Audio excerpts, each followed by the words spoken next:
As we start college football this weekend, we looked at a lot of possible matchups that, quite frankly, look to be great. Well, they didn't necessarily turn out that way. Alabama, Georgia, they kind of separated themselves to a point that unless something changes, those are the only two teams that really matter in the race for the national title. Ironically, they'll probably play twice, SEC title game and then again for the national championship. At some point, you just got to ask yourself, who else can step up? The one team that may have a chance, depending on quarterback play, would be Iowa. Right now, I still think they are far, far behind and quite frankly don't have the depth they need to compete with Alabama or Georgia. After what Bama did to Ole Miss, just erasing any thought that Ole Miss's offense was the best in the country, I thought that going in. I was wrong. And if you look at it overall, maybe Alabama's is because it's just balanced and they do what they need to do in reference to playing with their own defense. They complement each other very well.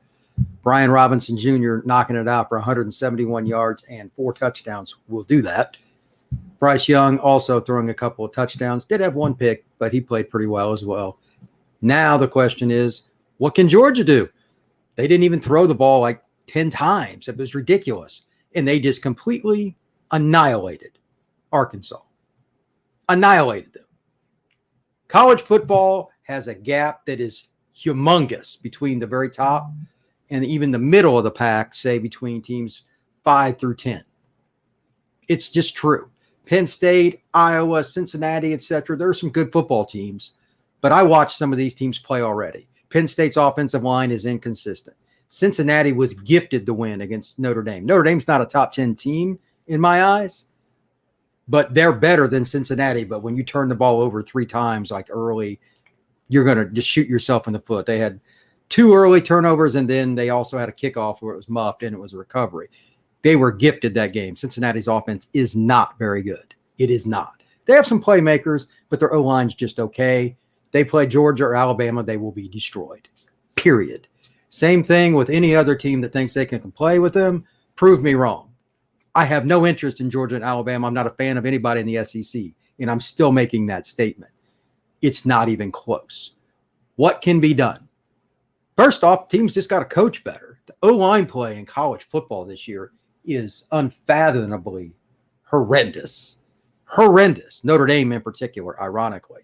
They played a little better this past Saturday, but they're still not very good up front. And considering what Notre Dame puts into the NFL year after year, that's not a good thing at all. So Cowan is not a problem there. Iowa's offensive line and their coaching in general, want to make a real quick shout out about them, talking about O-line play and whatnot. Tremendous. They do a tremendous job with what they get. They find a way to overcome, if you will, their lack of receiver talent, although it's a little better right now than what people probably give them credit for, yours truly included. But Iowa, they don't have that stalwart up front defensively that I put in that class quite with what Georgia has with Jordan Davis. Now, they have a defensive end that's going to get drafted. He's a good football player. Iowa still isn't quite there. With that, a little transition here. If you're going to look at Iowa as a team that's maybe the number 3 or Cincinnati, that's fine. I think it's Iowa, and I trust Kirk Ferentz and his staff, especially defensively, because if there's a team that tackles better than them, Georgia, Alabama included, I have not seen it. That will keep you in games because they don't give up what they call chunk yardage plays.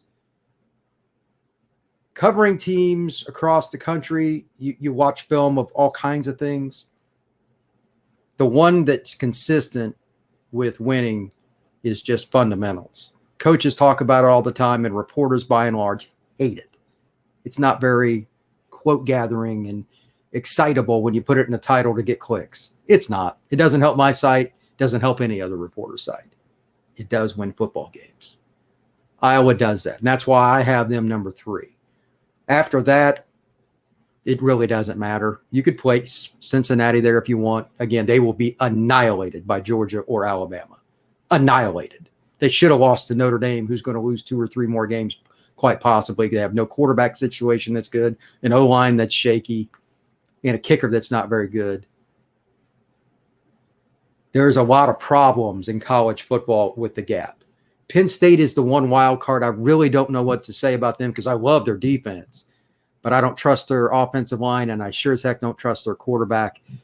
Against Alabama or Georgia, that's just not going to work. You're going to get smashed. College football has this problem, and it is not getting better. It is getting worse. I just wanted to do a little short overall look at the Daily Night today. Just talk college football, kind of step away from UCF for a second. I'll do an overview of UCF and everything that they had going on with Navy after I completely go through the film, and it takes a long, long, long time. I'll be spending pretty much the most of my Sunday afternoon while everybody else is watching the NFL. I'll be watching UCF's recap of Navy or game overall against Navy and just writing notes. So to do an offensive and defensive breakdown. But UCF aside, the top of the college football heap is Alabama and Georgia. Take your pick which one you want to put in there because they're going to play each other. It's over with, barring any kind of injury. Those are the top two teams. Oh no, yeah, Oklahoma, they're not even close either. That's the other team that kind of gets mentioned. They're not even in the stratosphere. Their defense is still not very good. How that is possible after all the advantages they have, I have no idea. Alabama, Georgia, their defense recruits better than Oklahoma, but still, Oklahoma they have not maximized. And they've spent money on assistants, facilities. They got a head coach everybody likes. For some reason, Oklahoma can't play good defense. They gave up 31 to Kansas State, and they're not that great. That's not a good sign for Oklahoma. If they play in the playoffs, they're going to get smashed too. So pretty much anybody will, though. That is the overall theme. Alabama, Georgia, Alabama, whichever one you want to pick. Those are the top two teams in college football. And until otherwise proven, that's just the way it is.